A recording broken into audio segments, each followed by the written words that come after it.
Yon, magandang gabi mga idol. Nagbabalik Art Bonsai 101. So ating tatalakayin itong tugas na to at patungkol to doon sa isang nag-comment sa aking YouTube. At bago tayo magsimula, kwento ko muna sa inyo ang istorya ng tugas na to. Nang mabili ko siya, ito lang yan, ito,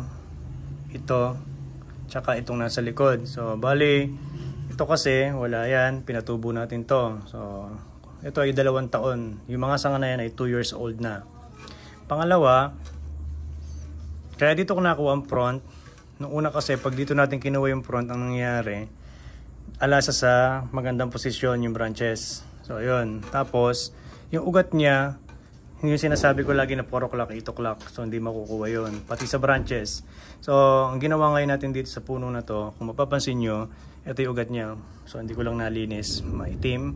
So, yung branches, yung roots na to ay naka-ayon dito sa branches na to. Ayan, tingnan nyo. Ayan. So, ayan siya.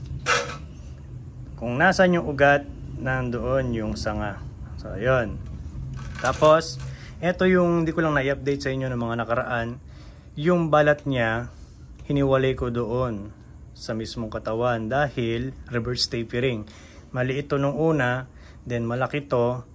Kaya naisipan ko na tanggalin mismo yung balat na may kasamang konting kahoy para ma-separate natin o ma-isolate natin tong roots na to at magkaroon siya ng base, magkaroon siya ng ganon.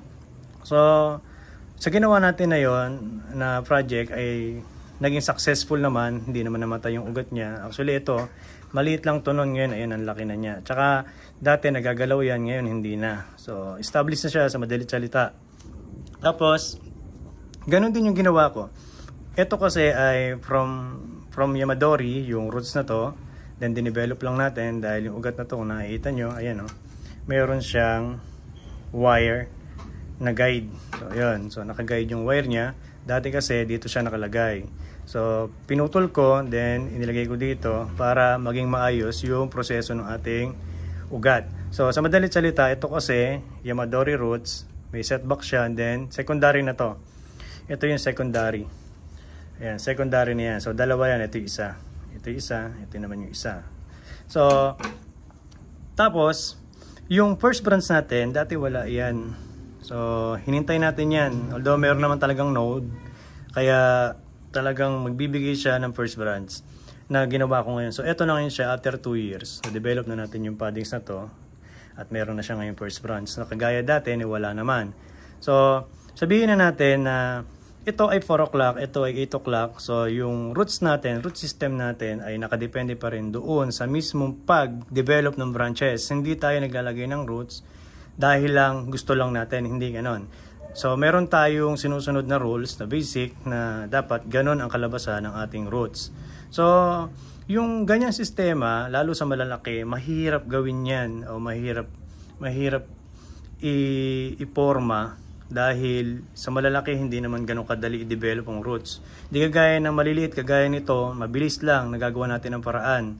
So ito, naiayon din natin. Ayan, dyan siya nakatutok sa first branch. At ito naman ay sa second, nakatutok. At ito naman ay dinidevelop natin yung maliit na ugat na to para dito.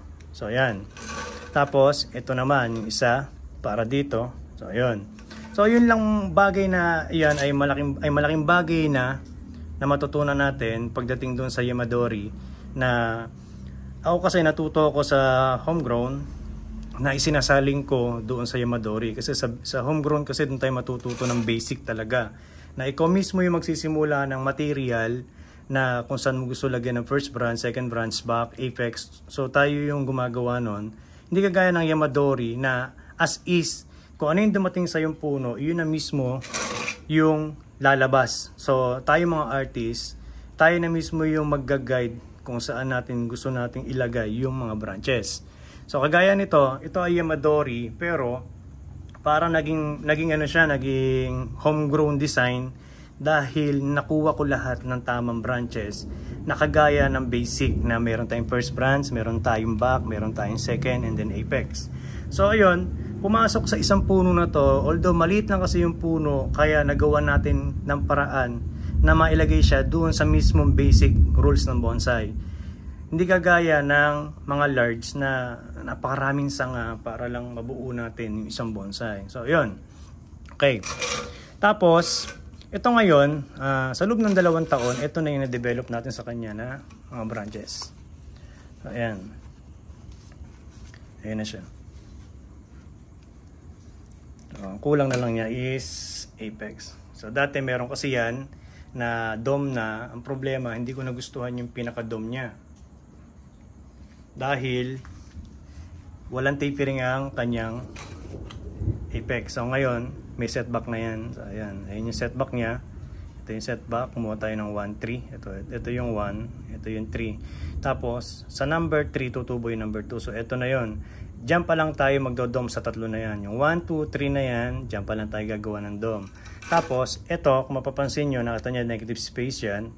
So, ito ngayon yung magpipill up sa negative space na yan. So, isang padding pa yan. Tapos, dito sa back, ganun din. Negative space pa tong part na to. So, gumawa pa ako ng isa pang pad dyan para lang mapilapan yung negative space. So, ganun pa rin, gumagawa pa rin tayo ng branches na kagaya nito ay 1, 2, 3. So, sa 1, 2, 3 na yan. Then, pag na-layout na natin yan, dahil proportion na siya doon mismo sa mismong trunk, pwede na tayong mag-cut and grow dyan sa susunod. So, iyon yung difference ng showing size o mamay size compare sa large. So, balik na tayo doon sa comment ni Idol. So, ang sabi niya, Idol, tanong ko lang po, pag nasa secondary na, may tertiary pa, yan kahit ganyan kaliit ang puno.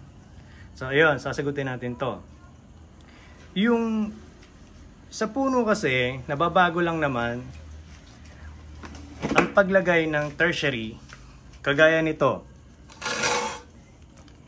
Kung bibilangin natin ang kanyang branches, ayan, dito tayo. So, primary, 1, 2, 3. So, ayan.